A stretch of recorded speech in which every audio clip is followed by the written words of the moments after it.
Hello friends, welcome to विद्यार्थी सेतु। UPTET 2026 के maths के इस वीडियो सीरीज़ में आपका स्वागत है। आज के इस वीडियो में हम लोग सिंप्लीफिकेशन के पीवाईक्यूज़ को देखेंगे। 2011 से लेकर 2022 तक जितने भी अभी तक सिंप्लीफिकेशन के तहत पूछे गए क्वेश्चंस हैं, उन सभी क्वेश्चंस को आज हम लोग सॉल्व करेंगे। सिंप्लीफिकेशन को सॉल्व करने का सबसे सिंपल तरीका होता है कि इसमें आपको कोई भी चीज़ें ज़्यादा पढ़ने की ज़रूरत नहीं है, कुछ चीज़ें आपको जानना है। उसके बाद सब कुछ आपके डिपेंड करेगा कि आपकी कैलकुलेशन कैसी है, आप चीज़ों को कैसे मैनेज कर पाते हैं, ताकि आसान तरीके से जल्दी से जो है वो आप इसको सॉल्व कर पाएँ। तो इस वीडियो में जितने भी क्वेश्चंस होंगे वो सारे क्वेश्चंस सिर्फ और सिर्फ यूपी टीईटी के होंगे। इसके अलावा कोई भी क्वेश्चन यूपी टीईटी का इसमें नहीं बचेगा आपका सिंप्लीफिकेशन चैप्टर का। तो चलिए शुरू करते हैं। आज का पहला क्वेश्चन है, सिंप्लीफिकेशन में पूछा गया है ये क्वेश्चन। तो जो भी क्वेश्चन से रिलेटेड चीज़ें होंगी वो मैं बताते चलूँगा आपको, आप उसको ध्यान रखिएगा, ठीक है। चलिए, तो ये दिया हुआ है 1/3 दिया हुआ है, उसकी होल 1/3 की होल पावर -3 है। यहाँ पे 1/4 की होल पावर -2 है। डिवाइड का साइन है, 1/4 है और माइनस का 3 है। तो सबसे पहले समझ लीजिए कि ब्रैकेट, इसमें तीन तरीके के ब्रैकेट दिखाई दे रहे हैं। एक ब्रैकेट ये दिख रहा है, दूसरा ब्रैकेट ये है और तीसरा ब्रैकेट ये है। तो कौन सा ब्रैकेट क्या होता है वो समझ लीजिए। देखिए, एक ब्रैकेट होता है हमारा लाइन वाला। कौन सा ब्रैकेट होता है? लाइन का ब्रैकेट होता है। इस लाइन ब्रैकेट के बाद जो है, सबसे पहले अगर किसी भी नंबर के ऊपर मान लीजिए लिखा हुआ है 3/9 और उसके ऊपर लगा दिया गया बार, तो इसको हम सबसे पहले सॉल्व करते हैं। तो जो ये ब्रैकेट लाइन लगा होता है इसको क्या बोलते हैं? तो इसको आप इसको वेनकुलम भी बोलते हैं। क्या बोलते हैं? वेनकुलम। इसको लाइन भी बोलते हैं। क्या बोलते हैं? लाइन भी बोलते हैं, या फिर इसको बार बोलते हैं। तो इनमें से सभी जो है वो कुछ भी बोल सकते हैं। ये सब क्या है? ब्रैकेट हैं। उसके बाद दूसरा आपका आता है इस तरीके के ब्रैकेट, जो नॉर्मली हम लोग यूज़ करते हैं, जैसे ये 1/3 के ऊपर लगा हुआ है। इस ब्रैकेट को क्या बोलते हैं? ये हमारा होता है स्मॉल ब्रैकेट। क्या होता है? ये स्मॉल ब्रैकेट होता है। स्मॉल के बाद ये होता है इस तरीके से, इसको बोलते हैं, जैसे यहाँ लगा हुआ है, ये लगा हुआ है और ये लगा हुआ है, इसको हम क्या बोलते हैं? ये हमारा है कर्ली ब्रैकेट। कौन सा ब्रैकेट है? Curly bracket. कर्ली ब्रैकेट के बाद ये होता है, इसको हम लोग बड़ा ब्रैकेट या फिर स्क्वायर ब्रैकेट बोलते हैं। कौन सा ब्रैकेट है? ये स्क्वायर ब्रैकेट है। तो सबसे पहले हम इसको सॉल्व करते हैं नंबर 1 पे, फिर इसको सॉल्व करते हैं, फिर ये सॉल्व होगा कर्ली, एंड देन जो है आपका स्क्वायर ब्रैकेट सॉल्व होगा। तो ये चीज़ें हैं जिनको ध्यान रखना है आपको कि किस सीरीज़ में सॉल्व होता है, ठीक है। तो यहाँ पे आप देख रहे हैं, सबसे पहले हम क्या करेंगे? ये वाले यानी कि स्मॉल ब्रैकेट सॉल्व करेंगे। स्मॉल ब्रैकेट के बाद फिर कर्ली ब्रैकेट, कर्ली ब्रैकेट के बाद जो सबसे बाहर लगा होता है वो क्या है? स्क्वायर ब्रैकेट, उसको सॉल्व करेंगे। तो ये आप ध्यान रखिएगा, ठीक है। ये ध्यान रखने वाली बात है। मैं इसको रफ कर देता हूँ। और इसके अलावा आपको जानने की क्या जरूरत है? कुछ बेसिक्स रूल्स जानने हैं, जैसे पावर को लेके। बाकी आपकी कैलकुलेशन के ऊपर है। अगर आपने 50 क्वेश्चन सिंप्लीफिकेशन के कर लिए हैं तो इस बात की कोई गारंटी नहीं है कि आप एग्ज़ाम में जो है वो सही कर ही लेंगे। हाँ, आपने कम क्वेश्चन मान लीजिए किए हैं क्वेश्चन प्रैक्टिस, लेकिन आपकी कैलकुलेशन और चीज़ों की समझ अच्छी है, तो आप जो है वो समय से क्वेश्चंस कर सकते हैं। जैसे यहाँ पे दिया हुआ है 1/3 की होल पावर -3 दिया हुआ है। तो इसको बहुत अच्छे से समझ लीजिए कि अगर जैसे मान लीजिए कोई a है और इसकी पावर -1 है, तो जब -1 होगा तो हम 1/a कर देंगे, ये नीचे आ जाएगा, यानी वो पावर 1 जो है वो 1 हो गई। तो जो इसके ऊपर पावर लगा होता उस पूरे को, a के ऊपर -1 पावर लगी थी तो a को 1/a कर दिया। अगर मान लीजिए कि a के ऊपर पावर -2 लगी होती तो क्या करते हैं हम? तो हम क्या करते, इसके ऊपर लगा होता तो 1/a² कर देते। यानी a के ऊपर जो पावर लगी है, जिसके ऊपर पावर लगी है, किसके ऊपर पावर लगी है, a के ऊपर पावर लगी है, तो जिस चीज़ के ऊपर पावर लगी होगी उसको 1 करके लिख लेते हैं। तो यहाँ समझ लीजिए मैं 1/3 को समझा रहा हूँ, उसी तरीके से 1/4 को करेंगे, उसी तरीके से इस वाले 1/4 को भी करेंगे। दोनों के ऊपर पावर अलग अलग है। तो 1/3 के ऊपर अगर लगा हुआ है तो इसको हम करेंगे 1/1/3 की होल पावर क्या हो जाएगा, 3 हो जाएगा। बात समझ में आ गई। और इसको और अगर सॉल्व करेंगे तो ये क्या हो जाएगा, 1/1/3 का क्यूब कितना होगा, 27 हो जाएगा। तो देखिए इसके नीचे 1 हो गया, इसका मल्टीप्लाई इससे, और ये वाला ऊपर चला जाएगा, यानी आंसर क्या आ जाएगा, 27 आ जाएगा। ठीक है। तो ये तरीके होते हैं सॉल्व करने के लिए। तो हम डायरेक्ट सॉल्व करें अगर इसको, तो ये स्क्वायर ब्रैकेट लगा दिया, फिर करली ब्रैकेट लगा दिया, इसको सॉल्व कर लिया 1/3 को, तो कितना आया यहाँ पे, ये हमारा 27 आया। फिर माइनस इसको भी सॉल्व करके देख लेते हैं।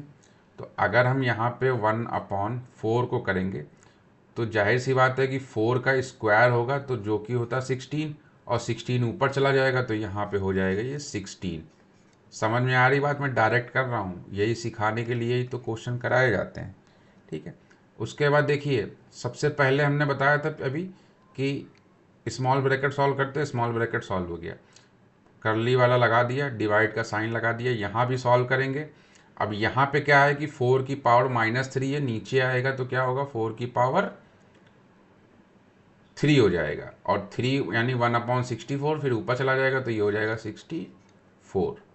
तो 64 सॉल्व हो चुका है। अब यहाँ पे लगा दिया।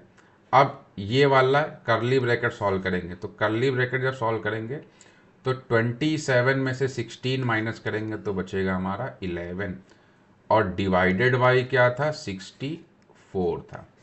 अब इसको और सॉल्व करेंगे तो देखिए, डिवाइड अगर हम करेंगे इसको तो ये पूरा पूरा डिवाइड नहीं होगा, और ये हमारा जो है वो 11/64 बन गया है। और चूंकि ऑप्शन में 11/64 आ भी रहा है, तो ये आपका जो है आंसर हो जाएगा। इस तरीके से हम इसको सॉल्व कर लेंगे। ठीक है। बात समझ में आ गई होगी कि किस तरीके से सॉल्व किया गया है। ठीक है। अब देखिए, ये एग्ज़ाम जो है वो कब हुआ था, 2022 में जो री एग्ज़ाम हुआ था उसमें आया हुआ है, पेपर 1 में। तो ऐसा नहीं है कि इस क्लास को जो है सिर्फ पेपर 2 वाले देखेंगे, क्योंकि उनके अंदर मैथ्स स्पेसिफिक आता है। पेपर 1 पेपर 2 दोनों के लिए जो है ये चीज़ें काम की हैं। चलिए अगला क्वेश्चन देखते हैं। देखिए यहाँ पे वो चीज़ आ गई जो मैं पहले बता रहा था कि ये बार जो है, देखिए ये आ गया है ना, या लाइन ब्रैकेट जिसको बोलते हैं। अब इसको हमें सॉल्व करना है, तो हम क्वेश्चन को पूरा पूरा फिर से नोट नहीं करेंगे, पूरा पूरा क्वेश्चन हम नोट नहीं करेंगे, जो चीज़ें सॉल्व हो सकती हैं उसको सॉल्व करते चलेंगे। अब जैसे यहाँ पे -9 लिखा है, ब्रैकेट लगा है, अगर हम ब्रैकेट हटा दें तो क्या कोई फ़र्क पड़ेगा, कोई फ़र्क नहीं पड़ेगा। तो हमको पता है कि ये वाला लाइन ब्रैकेट सॉल्व करने के बाद फिर हमको स्मॉल ब्रैकेट ही सॉल्व करना है, तो हम साथ साथ सॉल्व करते चले। फिर माइनस का साइन लगा दिया, करली वाला ब्रैकेट लगा दिया अभी, उसके बाद अंदर भी हमने माइनस का 8 हटा दिया और प्लस लगा दिया। उसके बाद जो है यहाँ पे भी लगे रहने देते हैं, 24 कर देते हैं, ये हटा देते हैं इसको भी, चलिए चलिए लगे रहने देते हैं, और डिवाइड का साइन लगा दिया। अब यहाँ पे है 13 माइनस का 7, तो 13 में से 7 जो है वो माइनस कर देंगे तो ये क्या आ जाएगा, आपका 6 आ जाएगा, और करली ब्रैकेट लगा दिया। माइनस का 9 जो है वैसे ही रहेगा, माइनस भी, ये भी ऐसे ही रहेगा। ये हो गया माइनस का 8, ये हो गया प्लस 26 में जो है वो 6 से डिवाइड कर देंगे तो कितना हो जाएगा, ये हमारा हो जाएगा 4 टाइम्स में चला जाएगा, और ये भी स्मॉल ब्रैकेट ये भी सॉल्व हो गया। अब करली ब्रैकेट बचा, तो माइनस का 9 माइनस करली ब्रैकेट जब सॉल्व करेंगे तो अंदर क्या होगा, अंदर सॉल्व हो क्या आएगा, माइनस का 4, और जब माइनस का 4 यहाँ लिखेंगे तो एक ब्रैकेट पहले से माइनस बाहर लगा हुआ है, तो ये हो जाएगा माइनस माइनस प्लस, तो ये हमारा क्या हो जाएगा, ये हो जाएगा माइनस का 9 प्लस का 4। अब इसको और सॉल्व करेंगे तो ये आ जाएगा -5, और ये -5 सॉल्व हो क्या आया है, जो कि ऑप्शन नंबर ए में हमको दिख रहा है, -5। यही हमारा हो गया है आंसर। चलिए अगला क्वेश्चन देखते हैं। ये क्वेश्चन हो गया। नेक्स्ट क्वेश्चन जो है वो देखते हैं। बहुत ही सिंपल क्वेश्चन है और थोड़ी सी अंडरस्टैंडिंग अगर है तो हम इसको बहुत आसानी से सॉल्व कर सकते हैं। क्या है इस क्वेश्चन में? इस क्वेश्चन में देखिए, इसको कर्ली ब्रैकेट लगा हुआ है, फिर स्मॉल ब्रैकेट में 2 की पावर -1 लगी हुई है, फिर स्मॉल ब्रैकेट क्लोज, फिर कर्ली ब्रैकेट, उसके ऊपर -1। सबसे पहले हम इसको सॉल्व कर लेते हैं। अभी मैं बता चुका हूँ कि अगर a के ऊपर -2 है तो ये 1/a के ऊपर है, तो a को नीचे ले आएंगे और पावर उसकी पॉजिटिव हो जाएगी। तो यानी ये अंदर की जो चीज़ लिखी हुई है इसको अगर हम सॉल्व करें तो ये हो जाएगा 1/2, और 1 पावर पॉजिटिव होगी तो लिखने की ज़रूरत तो उसको नहीं है। अब कर्ली ब्रैकेट का स्मॉल ब्रैकेट का कोई काम है नहीं है, तो अब हम कर्ली ब्रैकेट लगा देते हैं इसके ऊपर और ये पावर 1 हो गई। हम यहाँ पे सॉल्व कर सकते थे पूरा, लेकिन समझाने के लिए चीज़ों को कर रहा जा रहा है, ठीक है। अब यहाँ पे a क्या है, एक तरीके से जिस a के ऊपर जो पावर होती है वो a नीचे आता है। अब यहाँ पे a एक तरीके से क्या हो गया, a यहाँ पे हमारा -1/2 हो गया। तो जब यहाँ करेंगे तो 1/1/2, और इसके ऊपर भी पावर क्या लगी थी, -1, तो -1 यानी +1 हो गया। तो +1 लगाने की कोई ज़रूरत नहीं है। अब क्या होता है, इसके नीचे 1 मान सकते हैं, और ये 1 का 1 से और ये 2 का 2 से मल्टीप्लाई हो जाएगा। ऐसे समझिए कि x/y है, अपॉन में a/b है। तो इस a का y के साथ मल्टीप्लाई होगा, यानी कि ये नीचे आ जाता है, और ये b जो है ये कहाँ चला जाता है, ये ऊपर चला जाता है, यानी x इंटू बी हो जाता है और y इंटू ए हो जाता है। ये हमारा जो है वो आंसर आ जाता है। तो इसको जब हम सॉल्व कर लेंगे तो ये हो जाएगा 2, ठीक है, ये ऊपर चला जाएगा, 2 हो जाएगा। तो आंसर हमारा क्या आ गया है, 2 आ गया।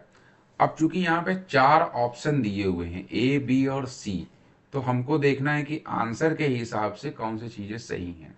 तो सबसे पहले ए कह रहा है कि अभाज्य संख्या है, जो आंसर आया है कह रहा ना कि जो दिया था कि सरलीकरण से प्राप्त संख्या होगी, तो प्राप्त संख्या क्या है, प्राप्त संख्या 2 है।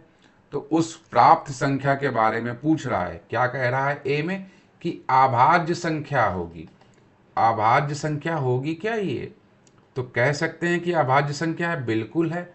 प्राइम नंबर होता है, आपको पता है कि इकलौता एक इवन नंबर ऐसा 2 होता है जो कि प्राइम नंबर होता है और इवन भी होता है। तो ये एक प्राइम नंबर यानी कि अभाज्य संख्या है, तो यानी ये सही बात है। उसके बाद बी में कह रहा है कि सम संख्या है। अभी अभी हमने बताया कि 2 एक इकलौता ऐसा सम संख्या होती है जो प्राइम भी होती है और सम भी होती है। तो हाँ भैया, सम भी है, यानी ए भी सही है और बी भी सही है।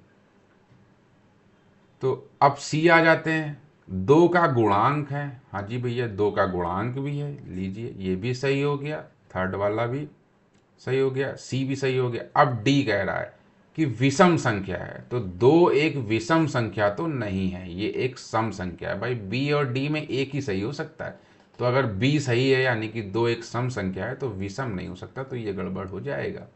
अब ए, बी और सी सही है, तो ए, बी और सी कहाँ सही है, तो डी में सही है। तो आपका डी जो है वो क्या हो जाएगा, बिल्कुल सही आंसर हो जाएगा। ये इसका जो है वो आंसर हो गया। ये क्वेश्चन यूपीटीईटी में पेपर 1 में जो है ये भी पूछा गया है, 2020 में पूछा गया क्वेश्चन, ठीक है। तो इसको इस तरीके से कर लेंगे, क्योंकि मुझे समझानी एक चीज़ तो थोड़ा समय ज़्यादा लग सकता है।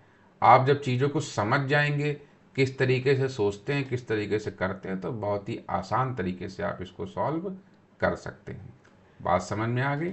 चलिए नेक्स्ट क्वेश्चन है, यदि ए, यदि 10 की पावर 3 ए प्लस ए एक पूर्ण वर्ग संख्या हो, तो ए में कम से कम अंकों की संख्या होगी ये क्या है, ये हमारी ये क्या होनी चाहिए, ये पूर्ण वर्ग होनी चाहिए। क्या होनी चाहिए, ये पूर्ण वर्ग होना चाहिए। तो ए का मान हमको बताना है कि ए क्या हो सकता है, कम से कम मिनिमम बताना है ए क्या हो सकता है। तो चलिए देखते हैं। थोड़ा सा देखने में क्वेश्चन आपको डिफिकल्ट लग रहा होगा, लेकिन कोई दिक्कत नहीं है। क्या कर सकते हैं, इसमें से हम क्या कर लेंगे, इसमें से ए कॉमन ले लेंगे। तो अगर ए कॉमन ले ले तो 10³ बचा, प्लस का 1 बचा। ए को ऐसे ही रखा है 10³ यानी कि 1000 और प्लस 1, तो ए क्या हो जाएगा, ये 1001 हो जाएगा। अब देखिए 1001 का अगर हम फैक्टर कर दें तो ये 7 से जाएगा। आखिरी में चूंकि 1 है तो 2 और 3 से नहीं जा रहा है, 7 से जा रहा है। तो 7 से ले जाएंगे, 7 1 जा 7, बचा कितना 3, 30 हो गया। 7 4 जा 28, 2 बचा, फिर 7 3 जा जो है वो कितना हो जाता है, 21 हो जाता है। तो चला गया 7 से। अब किससे जाएगा, अब ये 11 से जाएगा। 11 1 जा जो है वो 11, और यहाँ 3 बचा और 33 हो गया, तो 11 3 जा जो है वो 33। अब तो भैया 13 आ गया, तो सीधा सीधी बात है कि ये 13 से जाएगा। यानी हम कह सकते हैं कि ए को एक नंबर होगा, उसके साथ 7 है, 11 है और 13 है। हमने यहाँ पे जो है वो मल्टीप्लाई करके, मतलब इसको फैक्टर करके देखा कि कुछ ऐसा नंबर बन रहा है और हो सकता है क्या, कि जिसको रखने से जो है वो हम पूर्ण वर्ग बना सके। तो हमको कोई ऐसा नंबर इसमें तो दिख नहीं रहा, सब अलग अलग नंबर है। तो हम कह सकते हैं कि अगर इसी को हम ले लें कि a इंटू 1001 लिखा हुआ है, अगर पूर्ण वर्ग बनाना है और a की जगह पे हम 1001 लिख दें और उसके बाद 1001 पहले से लिखा हुआ है, तो हम कह सकते हैं कि जब दो बार चीज़ें लिखी हुई हैं तो ये एक तरीके से इसका स्क्वायर हो जाएगा, यानी कि पूर्ण वर्ग बन जाएगा। तो ए की जगह क्या लिखा हमने, ए की जगह लिखा 1001। 1001 में अंकों की संख्या कितनी है, तो 4 अंक इसमें है। कितने अंक हैं इसमें, 4 अंक हैं। तो कम से कम कितने अंक चाहिए होंगे, तो कम से कम जो है इसमें 4 अंक चाहिए होगा, यानी कि 4 अंकों की संख्या होगी। कितने अंकों की संख्या होगी, 4 अंकों की संख्या है। ठीक है, तो ये 4 अंकों की संख्या है। आपको बता दें कि अभी तक जितने भी पेपर हुए हैं 2011 से लेकर 2022 तक, सिर्फ और सिर्फ यही 4 क्वेश्चन ऐसे हैं जो पर्टिकुलर यूपी टीईटी में पूछे गए हैं। कुछ कोचिंग वाले क्या करते हैं कि उत्तराखंड में पूछे गए क्वेश्चन, सीटेड में पूछे गए क्वेश्चन, तो वो सी हटा देंगे, टेट लगा देंगे, तो सीटेट में आया हुआ क्वेश्चन है। यूके हटा देंगे यानी उत्तराखंड हटा देंगे, उत्तराखंड टेट और टेट में आया क्वेश्चन है। तो लगा सकते हैं आप, ऐसा नहीं कि कुछ लगाने से परहेज है। जितना ज़्यादा आप लगा लेंगे उतना अच्छी बात है। लेकिन मैं जो ये सीरीज़ करा रहा हूँ, ये सीरीज़ मैं सिर्फ इस उद्देश्य से करा रहा हूँ कि आप लोग देख के ये समझ सके कि यूपी टीईटी में टॉपिक वाइज अभी तक कितने क्वेश्चन पूछे गए हैं और किस तरीके के क्वेश्चंस पूछे गए हैं। पेपर 1 में कैसे क्वेश्चन पूछे गए हैं, पेपर 2 में कैसे क्वेश्चन पूछे गए हैं, किसी क्वेश्चन में जो है वो किसी टॉपिक में जो है पेपर 1 में क्वेश्चन पूछे गए हैं कि नहीं पूछे गए हैं, पेपर 2 में पूछे गए हैं कि नहीं पूछे गए। तो आप उस हिसाब से चीज़ों को देख के तैयारी कर सकते हैं। ये तो देखिए आयोग के ऊपर होता है, पेपर बनाने वाले के ऊपर होता है कि उसका मन किया तो वो किसी और चैप्टर से भी पूछ सकता है, किसी से ज़्यादा भी हो सकता है, किसी से कम भी हो सकता है। तो ऐसी कोई मैं भविष्यवाणी नहीं कर रहा हूँ कि इस चैप्टर से 4 क्वेश्चन पूछे गए हैं अभी तक, तो आगे कोई क्वेश्चन इसमें और ज़्यादा पूछे नहीं जाएंगे या इम्पॉर्टेंट नहीं है। सब कुछ इम्पॉर्टेंट है, पढ़ाई कभी जो है व्यर्थ नहीं जाती है। लेकिन मेरा जो उद्देश्य है कि मैं आपको सिर्फ जो है वो यूपी में टीईटी में जो क्वेश्चन पूछे गए हैं PYQs, सिर्फ और सिर्फ प्योर 101% प्योर जो है वो सिर्फ यूपी टीईटी के क्वेश्चन करा रहा हूँ। तो अगर आपको ये वीडियो श्रृंखला अच्छी लग रही है तो आप बाकी के वीडियो भी देख सकते हैं। चैप्टर वाइज मैंने कवर किया हुआ है, हर चैप्टर से जो जो क्वेश्चन जिसमें जितने पूछे गए सारे क्वेश्चन कराए हैं मैंने। ठीक है, तो आज के इस क्लास में बस इतना ही। बने रहिए, अगले वीडियो में मिलते हैं, तब तक के लिए धन्यवाद।